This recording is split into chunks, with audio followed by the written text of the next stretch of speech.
Midnight Oil drummer Rob Hirst has died.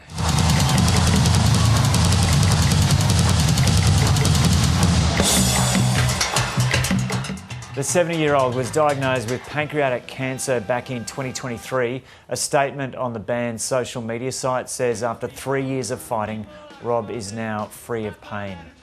Rob Hirst co-wrote many of the band's hits, including Beds Are Burning, Power and the Passion and Blue Sky Mine. His family has asked anyone wanting to honour him to make a donation to pancreatic cancer research. For the child and the mother, ushered off into. And music journalist Bernard Zuel joins us now. Bernard, g'day. You're someone who's passionate about Australian music and the people who create it. How are you feeling about this news that's just come through? Oh, it's crushing, really, because Rob is a lovely bloke. I knew him a bit, mostly professionally, but I knew him musically because this band's a massively important band to anyone who's been involved in Australian music, either as a listener or a gig attender or a writer or musician for 50 years. We knew it was coming, but it's still a shock when it happens. Yeah. So just how significant is Midnight Oil in the history of Australian music, and how significant was Rob Hirst as part of that? Well, the second part first, Rob Hirst was absolutely crucial to the band. He formed the band with Jim Magini as The Farm in the early 70s, then blow-ins like Peter Garrett from Canberra joined the band. They became Midnight Oil. He was one of the key songwriters. He was essential to their sound, and so he was a key part of that band. How important was the band? Well, musically, politically, socially, and in terms of influence and inspiration, they were absolutely vital to Australian music through the 70s, 80s and on, because they captured something of what we like to think of ourselves as quintessentially Australian. We sometimes fool ourselves into thinking we're this kind of people, but Midnight Oil showed us that we actually could be people who were committed, who were brave enough to stand up when people were telling them it was stupid to do so, who cared about more than the people around them. They cared about broader Australian issues, broader international issues. Also, they had a sound which came out of pubs, but was not a pub rock. They were not a pub rock band. They were always above that. I mean, they started as a prog rock band, and that the first Midnight Oil album, you can still hear that. But the second album, Head Injuries, they were the power, more brutal sounding and slightly simpler a band that we came to know.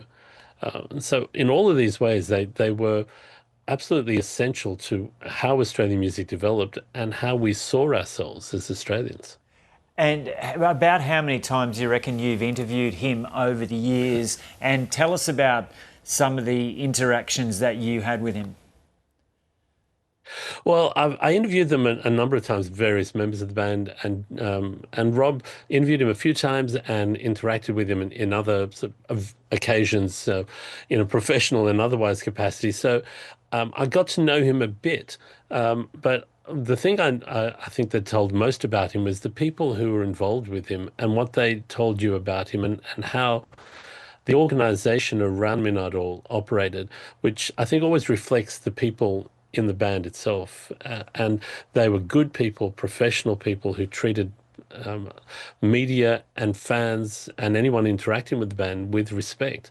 And that comes from the core of the band. That's how they were. And that's how I found Rob. I mean, he's a lovely bloke. He was not up himself in any way, but was also conscious of how important they'd been to people and was happy that had happened. He was proud of how they'd made an impact, but was not someone who thought of himself as special because of that. He knew that they were legends, but legends who were lucky in lots of ways and valued what fans brought to them. And what about his presence on stage? When you think about Midnight Oil, you kind of think of Peter Garrett striding across the stage like a robot, but then you'd see Rob Hirst at the back, just with sweat flying off him and the drumsticks flying away. He had this incredible energy on stage too. He did. He was a heavy pounder of the drums. He could swing as well. And for many years, you'd see him in overalls, or then the cut off sleeves, and because he had fantastic forearms and upper arms, as a lot of fans, male and female, would comment on very favorably. But he was this powerhouse that physically he gave everything in every show. So yeah, the sweat was flying, the sticks were, he was hitting the drums, or he was hitting the water tank that they carried around on stage for years, and he drove the force of the band with the force of his playing, but also the force of his personality. Yeah. And tell us about his contribution to the writing. Well, one of the things about Rob Hirst that he never trumpeted because it wasn't what he did. But people always assumed that Peter Garrett was the lyricist, and he was the lyricist for a lot of their songs. But Rob Hirst was similarly involved and engaged in the lyrics of the band, as was Jim Magini. And they were all similarly politically and socially committed. And so a lot of things that we think of as Midnight Oil and then think that's Peter Garrett, it's also Rob Hirst. And when Peter Garrett went into politics, Rob Hirst maintained the rage on stage and on record. When Peter Garrett, was a bit more compromised, had to play nice, Rob Hirst didn't have to. Yeah. And what do you think is his legacy? And do you think he was very proud of that legacy?